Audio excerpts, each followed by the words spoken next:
ও যেটা করেছে দুষ্কৃতী হিসেবে দুষ্কর্ম করেছে, জেলে যাওয়া উচিত। বড় দুষ্কর্ম কেন করলেন? আপনি কেন এই এক্সাম্পল সেট করলেন যে দুষ্কৃতীরা ইনভেস্টিগেটিভ এজেন্সি যখন ইনভেস্টিগেশন চালাবে তখন গিয়ে কি এভিডেন্স নিয়ে আসতে পারে? এটা তো এক্সাম্পল সেট করে ফেললেন। এর আগে উনি থানা থেকে অপরাধী ছাড়িয়ে দিয়ে বলেছেন আমি গুন্ডা কন্ট্রোল করব। উনি এর আগে প্রশাসনিক সভায় বলেছিলেন তুই বাস স্ট্যান্ড নিয়ে কি করবি, তুই তো বোম বান্ধিস। যাকে বলেছিল দেখে তুই বোম বান্ধিস তাকে টিকিট দিয়ে যাতে ওর পাশে বসতে পারে তার বন্দোবস্ত করেছেন, বিধানসভা যাতে ওর পাশে বসতে পারে। দুদিন পরে বলবেন অটল বিহারী বলেছিল, অটল বিহারী বাজপেয়ী যে আমায় বলেছিল প্রধানমন্ত্রী হতে আমি কইনি। দুদিন পরে বলবেন যে লতা মঙ্গেশকর আমার কাছে গান শিখতে আসতো। তারপরে বলবেন না কোন প্রখ্যাত চিত্রশিল্পী আমার কাছে আঁকা শিখতে আসতো। ফলে ওনার এই মিথ্যাচারের কোনো সীমা পরিসীমা নেই। স্যার, আইপ্যাক মামলায় আমরা দেখছি প্রত্যেকবারই কোনো না কোনো কারণে এই মামলাটা পিছিয়ে যাচ্ছে, কোনো না কোনো নাটকীয়তায় বলবো আমি, কোনো না কোনো কারণে পিছিয়ে যাচ্ছে। এই মামলায় কি ঘটেছিল সেটা সকলেই জানেন যে রাজ্যের মুখ্যমন্ত্রী, তিনি রাজ্যের পুলিশ মন্ত্রীও বটে, রাজ্যের ল অ্যান্ড অর্ডার যার হাতে, তিনি আইন শৃঙ্খলা ভাঙছেন, তিনি ডাকাতি করছেন, তিনি কি এভিডেন্স নিয়ে পালিয়ে আসছেন, তিনি সমস্ত রকম দুষ্কর্ম করছেন। তারপরে চোরের মায়ের বড় গলার মতো করে বলছেন ইডি আমার ক্যান্ডিডেট লিস্ট নিতে এসছে। আচ্ছা, দুদিন পরে ওই ক্যান্ডিডেট লিস্ট তো দেওয়ালে দেওয়ালে দেখা যায়, লোকে দেওয়ালে অনেক কর্মও করে। তো সেই লিস্ট বাঁচানোর জন্য আপনি এত বড় দুষ্কর্ম কেন করলেন? আপনি কেন এই এক্সাম্পল সেট করলেন যে দুষ্কৃতীরা ইনভেস্টিগেটিভ এজেন্সি যখন ইনভেস্টিগেশন চালাবে তখন গিয়ে কি এভিডেন্স নিয়ে আসতে পারে? এটা তো এক্সাম্পল সেট করে ফেললেন। এর আগে উনি থানা থেকে অপরাধী ছাড়িয়ে দিয়ে বলেছেন আমি গুন্ডা কন্ট্রোল করব। উনি এর আগে প্রশাসনিক সভায় বলেছিলেন তুই বাস স্ট্যান্ড নিয়ে কি করবি, তুই তো বোম বান্ধিস। যাকে বলেছিল দেখে তুই বোম বান্ধিস তাকে টিকিট দিয়ে যাতে ওর পাশে বসতে পারে তার বন্দোবস্ত করেছেন, বিধানসভা যাতে ওর পাশে বসতে পারে।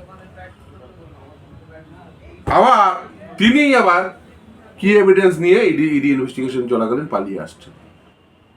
এই দুষ্কর্ম করছেন কেন? আসলে কিছু মানুষের না একটা টেন্ডেন্সি থাকে দুষ্কর্ম করার, স্বভাব বলা চলে, স্বভাব। কারণ হাত পাকিয়েছে তো, থানা থেকে অপরাধী ছাড়িয়ে এনে হাত পাকিয়েছে, বোম বাঁধা লোককে টিকিট দিয়ে তাকে পাশে বসিয়ে হাত পাকিয়েছে। তো হাত পাকানো আস্তে আস্তে আস্তে এবার ডাকাতি করতে নেমে পড়েছে। আগে চুরি করতে, এখন ডাকাতি করতে নেমে পড়েছে। কারণ চুরি করে দেখেছে কোনোভাবে ম্যানেজ করা যায়, এবার ডাকাতি করতে নেমে পড়েছে। আর কিছুদিন পরে দেখবেন আরো বড় ডাকাতি করবে। অতএব সাধু সাবধান, একে এক্ষুনি আটকান, না হলে কিন্তু আরো বড় ডাকাতি করতে ভবিষ্যতে নেমে পড়বে। এবং যে কাজ করেছে তাতে ওর জেল হওয়া উচিত। সেদিনই ইডির উচিত ছিল ওকে ঘাট চেপে ধরে অ্যারেস্ট করা।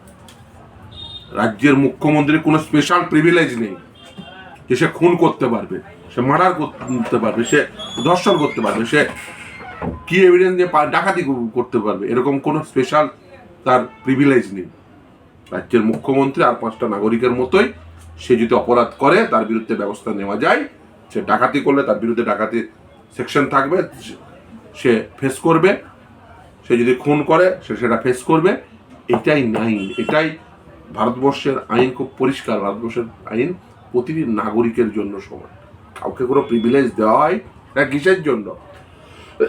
রাজ্যপাল বা রাষ্ট্রপতিকে প্রিভিলেজ দেওয়া হয় এটা নয় যে বেসিক্যালি রাজ্যপাল বা রাষ্ট্রপতি যে ঠিক আছে আমার এগেনস্টে ক্রিমিনাল কেস হবে না বলে চলো রাজ্যপাল রাজভবন থেকে বেরোলো বা রাষ্ট্রপতি রাষ্ট্রভবন থেকে বেরোলো, চলো এবার খুন করতে নেমে পড়ি লোকজনকে, তার বিরুদ্ধে কিছু হবে না, তাকে ফুলমালা দেওয়া হবে নাকি?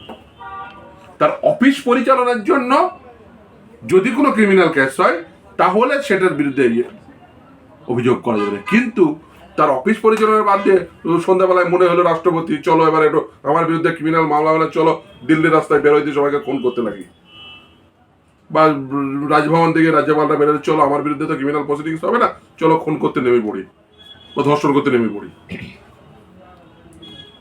ওই সেকশন, ওই আর্টিকেলগুলো কেন, ওই স্পেশাল প্রিভিলেজ কেন? কারণ হচ্ছে তার অফিস পরিচালনায় যাতে কোনো প্রকার প্রতিবন্ধকতা না তৈরি হয়। তার অর্থ এই নয় যে ওই প্রিভিলেজ ইউজ করে সে দুষ্কর্ম করবে। একইভাবে রাজ্যের মুখ্যমন্ত্রী বা দেশের প্রধানমন্ত্রী ওরকম কোনো প্রিভিলেজই নেই। রাজ্যপাল রাষ্ট্রপতিদের জায়গা আছে, মুখ্যমন্ত্রী প্রধানমন্ত্রী সেটা নেই। কিন্তু সরকারি ব্যবস্থা পরিচালনার জন্য যদি কোনো মামলা হয় তাহলে উপযুক্ত আইনি আপনাকে ব্যারিয়ার রয়েছে, সেই ব্যারিয়ার ক্রস করেই আপনাকে আইনি পদক্ষেপ নিতে হবে। তার অর্থ এই নয় সরকার পরিচালনার প্রশ্নে কাজ করা একটা, দ্বিতীয় হচ্ছে যে দুষ্কর্ম করা। কিন্তু দুষ্কর্ম সরাসরি আইপ্যাক কাণ্ডে ও যেটা করেছে ওটা দুষ্কর্ম, ওর সাথে সরকারের কাজের কোনো প্রকার সম্পর্ক নেই। ও যেটা করেছে দুষ্কৃতী হিসেবে দুষ্কর্ম করেছে, জেলে যাওয়া উচিত, জেলে পাঠানো উচিত। আবার স্যার অন্যদিকে মমতা বন্দ্যোপাধ্যায়কে নাকি জ্যোতিবাবু তিনি বলেছিলেন যে এই বুদ্ধদেবের সরকার কবে পড়বে, যে মানুষটি সারা জীবন বলে গেছেন যে পার্টিকে নিজের চোখের মণির মতো রক্ষা করতে, সে নাকি এই কথা বলেছে। ওর সম্পর্কে গৌতম দেব একটা কথা বলতো, প্যাথোলজিক্যাল লায়ার। উনি শব্দবন্ধটা যেহেতু ওনার কাছ উনি বলে ধার করে, সেই জন্য আমি ধার করে বলতে চাই যে এই শব্দটা ওনার জন্য অ্যাপ্ট শব্দ, প্যাথোলজিক্যাল লায়ার।